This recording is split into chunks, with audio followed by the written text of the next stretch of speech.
Salut à tous!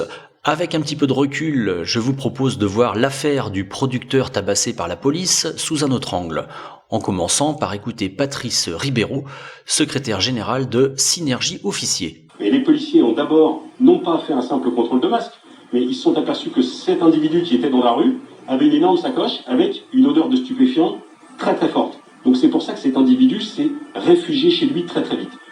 Et ensuite ils ont essayé de le maîtriser, lui-même a frappé les policiers, un des policiers est blessé, et c'est quelqu'un qui est peut-être victime, et ça c'est l'enquête qui le dira, mais en tout état de cause, c'est quelqu'un qui est connu pour vol à main armée, association de malfaiteurs, et qui a déjà fait la prison, et qui a des antécédents judiciaires très lourds. Donc attendons de voir comment se dérouleront les investigations.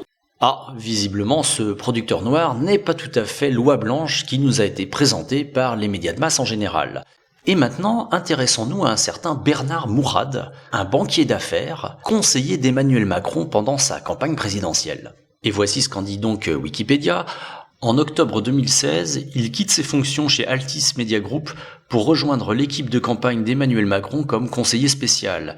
Il se charge notamment de la collecte de fonds en lien avec le financier officiel de la campagne, Christian Darnia. Son frère Jean-Jacques participe aussi au programme santé du candidat. En octobre 2017, il fonde et prend la présidence de The Board Partners, une banque d'affaires d'un nouveau genre associant plus de 80 hauts dirigeants en partenariat avec Jean-Marie Messier.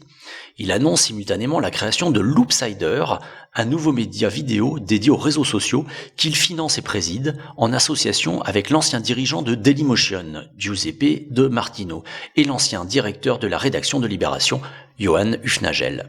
Or, je suppose que ça ne vous a pas échappé, mais Loopsider est le média qui a lancé l'alerte sur le tabassage de ce producteur. C'est ce média qui a réalisé la vidéo qui a mis le feu aux poudres. Ouais, ça sent quand même pas très bon tout ça. Le fond de ma pensée, c'est qu'il n'est pas impossible que cette affaire ait été manipulée et récupérée pour continuer à créer des divisions au sein de la société française, par exemple entre sa population et sa police.